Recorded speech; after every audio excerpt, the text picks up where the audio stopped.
You know those people who just seem to have a kind of magic when they walk into a room? They connect with everyone, they're memorable, they're confident. Well, guess what? It's not magic, it's a skill. And today, we are cracking open Leil Lowndes' classic book, How to Talk to Anyone, to pull out the absolute best techniques that you can start using tonight. Let's get into it. Okay, picture this. You meet someone new, you've got 10 seconds. That's it. In that tiny, tiny window, before a single word is spoken, they have already decided a lot about you. The stakes are just incredibly high in those first few moments. So what are they seeing? And maybe more importantly, how much control do you have over it? I mean, how great is this quote from Lowndes? A brilliant holograph. It's not just what you look like, it's this complete energy, this vibe that you project, and it gets burned into their memory. This isn't about being fake or putting on a show.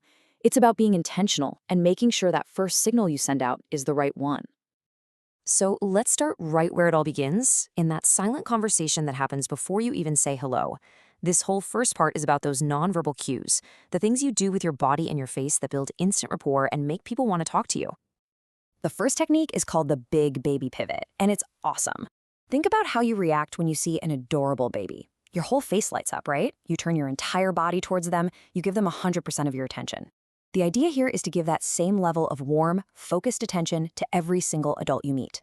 It's a huge nonverbal cue that says, wow, you are important to me right now. And that same idea of being genuine applies to your smile.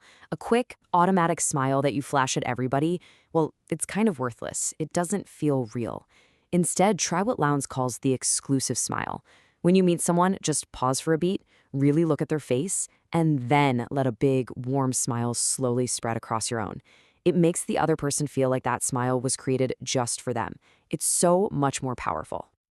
Okay, so you've nailed the nonverbals. You're looking open, confident, and engaged. But now you have to actually talk. And for a lot of us, this is where the anxiety kicks in, right? How do we get past those awkward, clunky questions? Well, this next section is all about turning your small talk from painful to powerful. First things first, we need to get rid of the most boring, most dreaded question in the universe. So what do? It feels like a test, and it puts people in a box.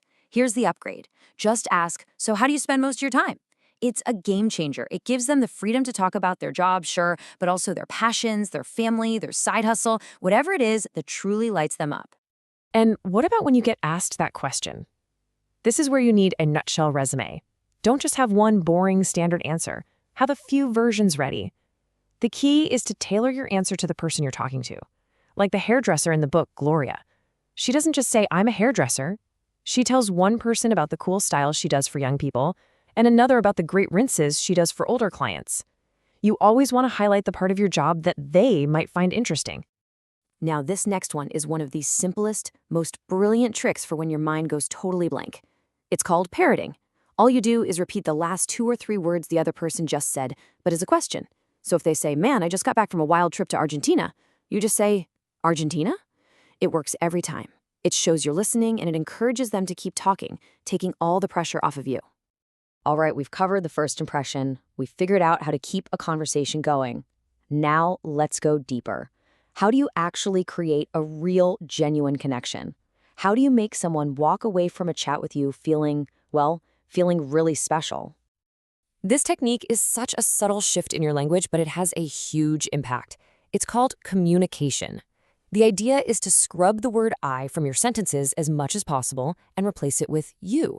So instead of, I think this is great, try, you'll get a lot out of this. It's a tiny change, but it makes the other person the focus of the conversation. And let's be honest, everyone's favorite subject is themselves. Look, anyone can say, hey, I like your shoes. That's nice, but it's forgettable. A killer compliment, on the other hand, is unforgettable. It's when you give someone a really specific compliment about a personal quality. In the book, a woman is told she has beautiful teeth.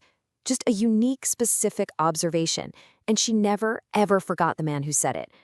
Don't compliment what people have, compliment who they are. Okay, we've gone on this whole journey, from the first silent 10 seconds all the way to creating a deep connection. So how do we put all the pieces together? This last part is about making these techniques a core part of how you show up in the world, so you can leave an impression that really, truly lasts. And really, this is what it's all about. This is the heart of the entire book. All these things, the big baby pivot, the killer compliment, they aren't just tricks. They are actions. And as Lowndes says, when you repeat an action, it becomes a habit. And your habits are what build your character. And ultimately, your character creates your destiny.